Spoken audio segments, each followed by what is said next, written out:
Could the ACC be going away from divisions, and could this be happening soon? A trio of Boston College players are invited to the NFL Combine, and has this basketball season already been a success? We'll give our kind of halfway to 3/4 of the way season analysis. All of this and more on today's Locked On Boston College.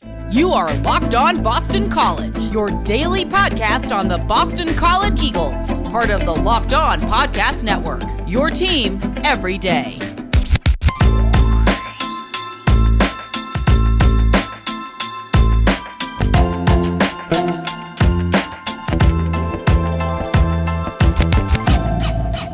This is Locked On Boston College. I am your host, AJ Black. I am also the editor and publisher of BC Bulletin.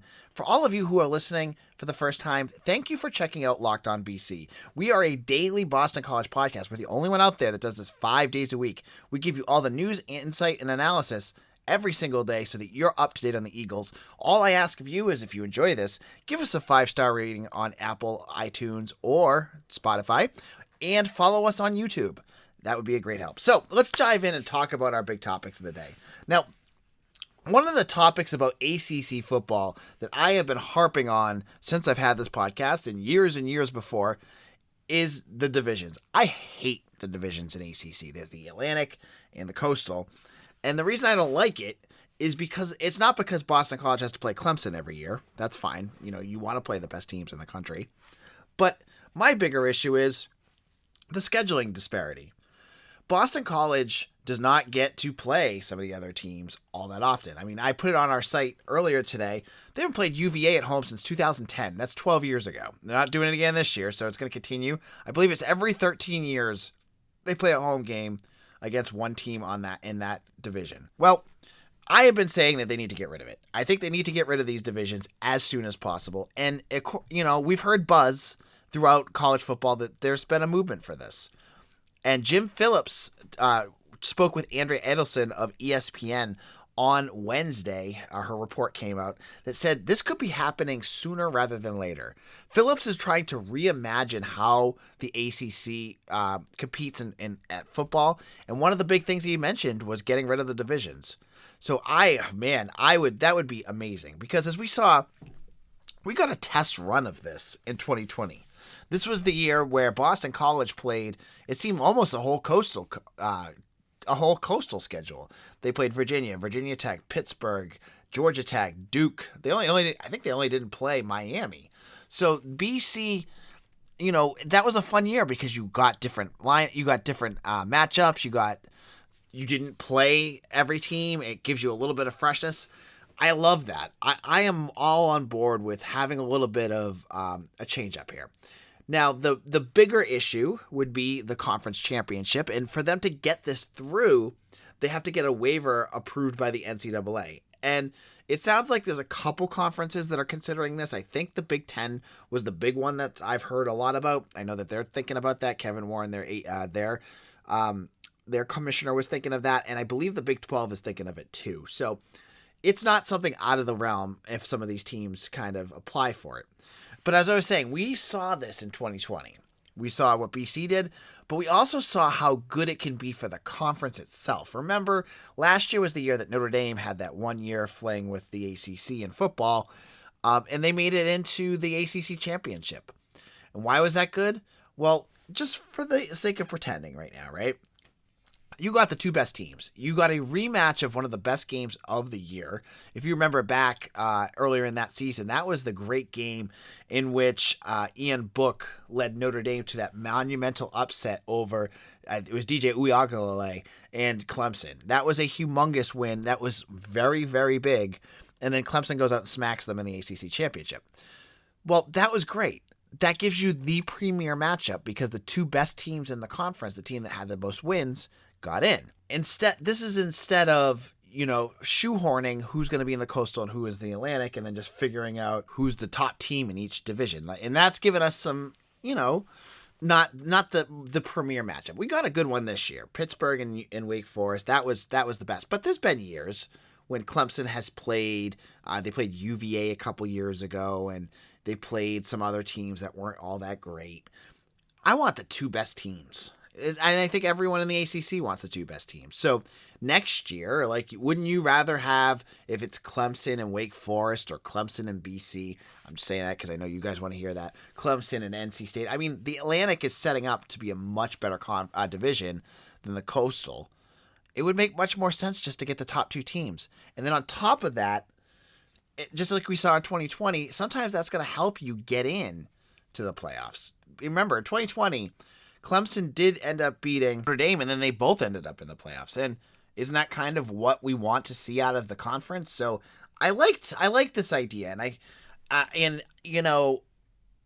Phillips seems like he's been a man of action. He's definitely, he came in and said they were going to get Comcast for the ACC network. It took him a couple of months, but he got it.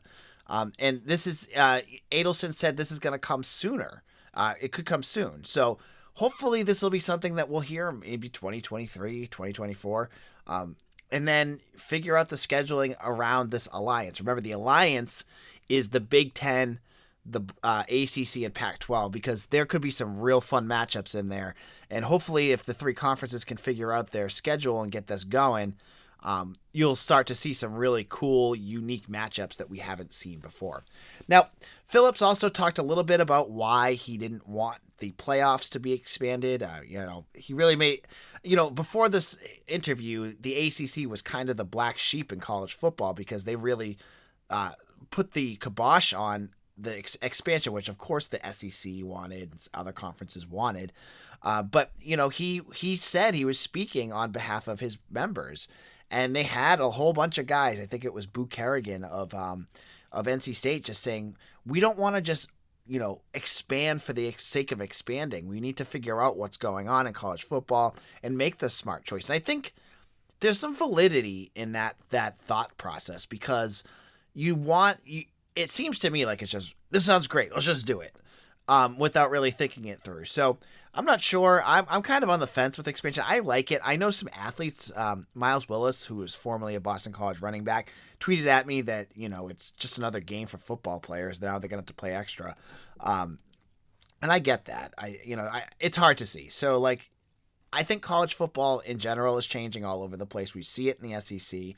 ACC needs to adjust as well. So it's good to think that Phillips isn't just sitting by and letting this all go past him, that he's actually starting to consider some changes within his conference, and hopefully there'll be good ones and ones that could get the ACC, into that conversation and to protect them in the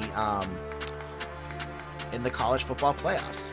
Now, in a moment, I'm going to talk about basketball, and I want to look at whether I have been impressed with it, if not that I've been impressed, whether this first 3 quarters of the season has been successful or not. You're going to want to hear my thoughts on that.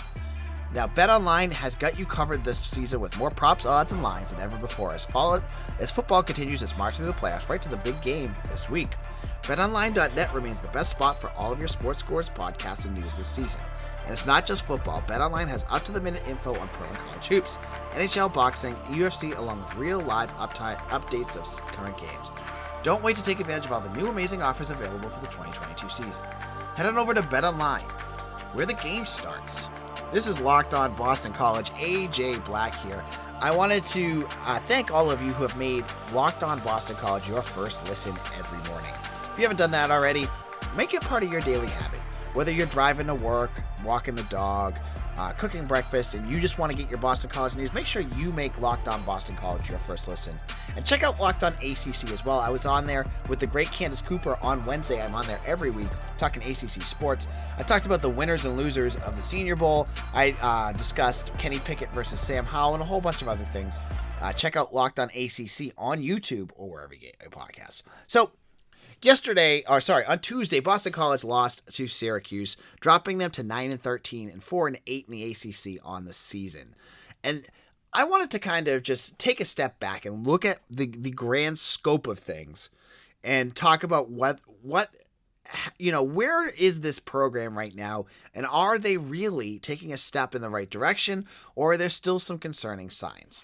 So, first of all, the defense.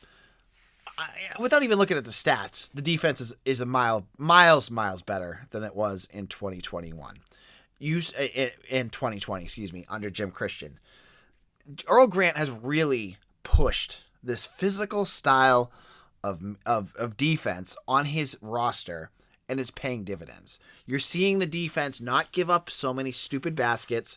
I mean, they did at the beginning, but, it's a new coach, new system, and there was all that COVID stuff that was going on with breaks and all that. But once they've kind of gotten into the rhythm of it, you don't see as many defensive lapses. That's good. Because it's the first year with the coach with a new system. You got Jim Molinari in there, who is a defensive wizard wherever he's gone. And he and Grant have really started to solidify this defense and make them very good. And I think that they are definitely taking a step in the right direction. Again, are they perfect on defense? No. Are there times where they slip up and make bad mistakes or miss coverages or miss switches? Yes, they're still doing that. However, is it taking a step in the right direction? That's what we're looking at here. Yes. The offense, is that taking a step in the right direction? I don't know. I don't think, I would argue it hasn't. And I see some concerning things with this offense. First of all, the 3-point shooting on this team is abysmal. They're shooting about 30% on the season, but there's games. I mean, look at what they were doing on Tuesday against Syracuse. They shot 7% in that first half, 1 of 14. You're not going to win games like that. And I don't know if the answer is to just give up on the 3-pointers, because you do need them at times. You need to stretch the floor, or just really limit it. But like when they're shooting like they were shooting, it's scary. Like, you're not going to win games. And there's been multiple games where BC's shooting 20, 15, 25%. Is that concerning? Yes. Could it be fixed? Sure, it could. And the reason I worry about it, because you don't obviously it's a gnarly number, and it's not showcasing very much progress there. But what I see is a team that doesn't have a shooter. Brevin Galloway he does his best at times, but he's a guy playing basically on one knee. He's missed a bunch of time because of that knee, and you have to wonder. Someone had sent me a message. I wonder if he's struggling. I mean, he shot 1 for 12 from 3-point range on Tuesday. If he's struggling because of his knee issue, he obviously would never say that, but it's worth thinking about, right? But BC has no shooters. Now, they're going to have to get some guys in, and Donald Hand is a very good shooting guard, and Prince Aligbe is a good shooter, shooting wing. They're going to get some guys in, but can I say that they've taken progress in that? I don't think so. They go through those stretches still every single game where they're just woefully inept at scoring buckets. So, still a real big area of concern. How about the game-to-game management for Boston College? Is Earl Grant improving on how he's coaching his games? I've heard people complaining about how Grant doesn't call timeouts when he should be. He lets things kind of get away from him. I've liked some of the adjustments that Grant has made.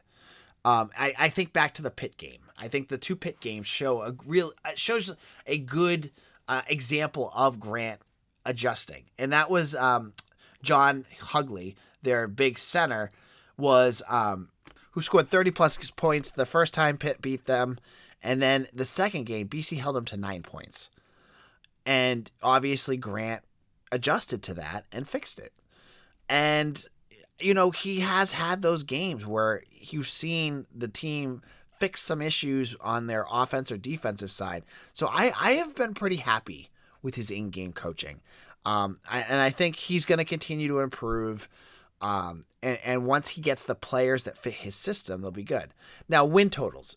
Is it been a step in the right direction? Yeah, it has to be.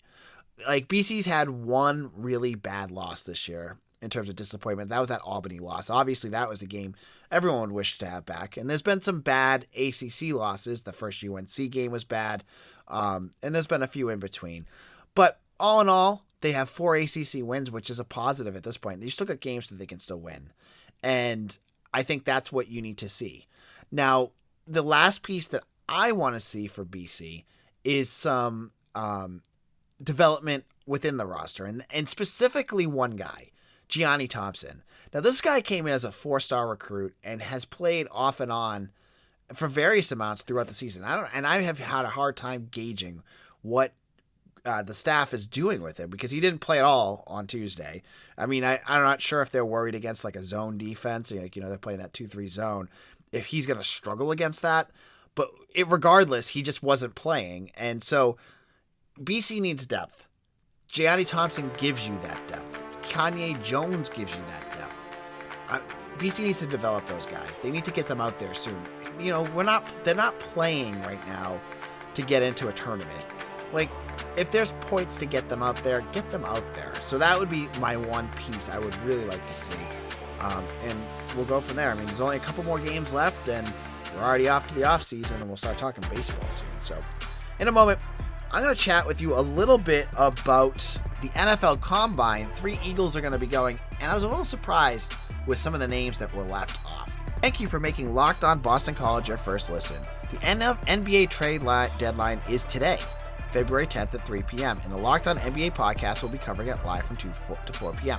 Join Kim Becker, John Corrales, and Locked On Fantasy Basketball host Josh Lloyd to get analysis of every blockbuster move. Subscribe to Locked On NBA YouTube and turn your notifications on so you know when they go live. This is Locked On Boston College, AJ Black. On tomorrow's show, we're going to recap everything else going on in the world of Boston College sports. There's new stuff coming out every day, so you're going to want to check all of that out. But let's chat about some of the things that came out on Wednesday. First of all, the NFL Combine released their numbers of players who are going to be attending the event. 324 players were announced, 3 of which were from Boston College.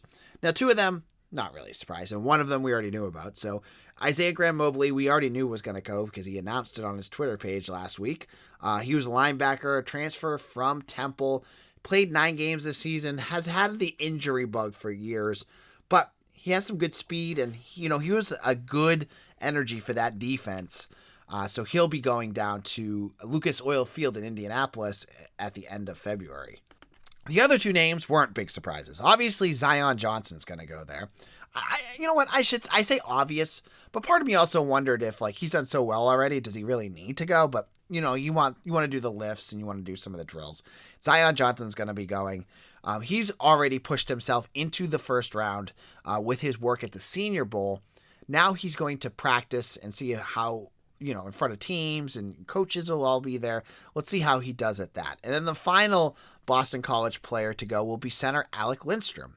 Lindstrom just finished at the Shrine Bowl where he played some center. He's going to be a center heading into the draft. He's going to probably be either the 2nd or 3rd center drafted, probably in the 3rd day of the draft. It'll be an important workout for him. He's got, of any of the, between him and Johnson, obviously he has more work that he needs to prove to scouts. So Alec Lindstrom will be going there. Now, those 3, obviously knowing that Graham Mobley was going to go, that made a lot of sense. But I was surprised that a few names didn't pop up. I thought Trey Barry and Brandon Sebastian would have gone. Brandon Sebastian more than anything, because he just had a really strong Shrine game. He played, we just had Mitch Wolf on, who talked about Sebastian's play and talked about how he did really well. He's a guy that you'd want to get those measurables on, but he won't be able to do that. And Trey Barry, he's a little bit more of a stretch, but he's someone I thought, given how he's played and his position, there's only a few tight ends out there that are going to probably get drafted. I have to wonder, I thought he might get there. Now, for all those guys, so it's Sebastian, Trey Barry, Ben Petrula, Travis Levy, I'm sure there's a few others that I'm missing, Brandon Barlow. They're going to do a pro day at Boston College, and Trey Barry let it slip to someone at the Senior Bowl that is going to be March, I think he said 19th. So that's going to be a big event for these kids because, right now, if you're looking at the NFL draft, and we'll have Mitch talk more about the draft later, it seems to me that Zion's going to be a first-round draft pick. I would probably say Alec Lindstrom's probably about a 4th round. Sebastian's probably a 6th rounder. Trey Barry's probably a 6th rounder as well, and every other guy will probably be a undrafted free agent at this point. So, but there's a lot of time between now and that NFL draft at the end of April, so we'll have to see where these guys end up. It was a bit of a surprise, but 3 guys in the combine, that's a good number for the Eagles. And finally, let's talk a little bit baseball.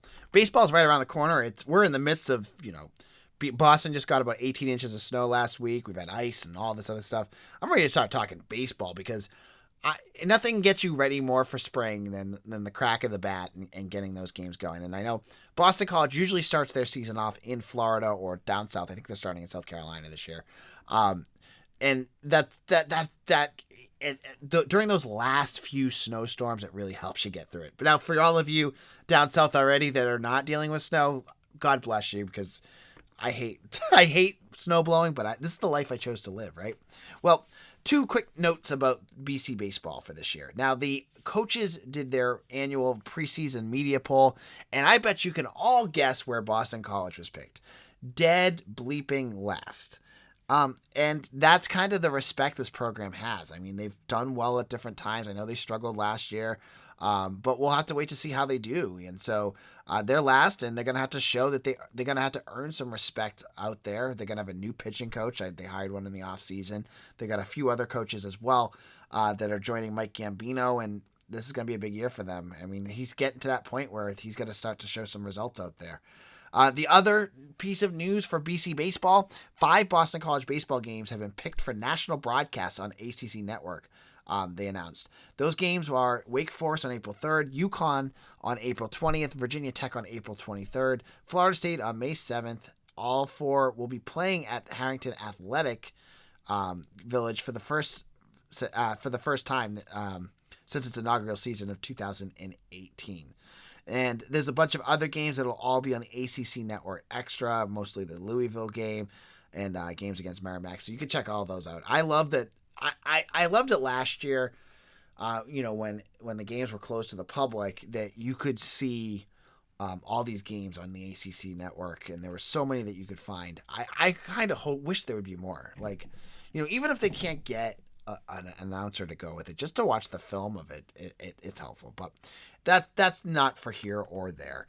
In terms of BC news, again, we're in the midst of dead season for football. A few new offers came out. We're going to cover all of that at bcbulletin.com, so check out our work there. Thank you all for listening. I hope you all have a good Thursday. Make sure to check me out on YouTube.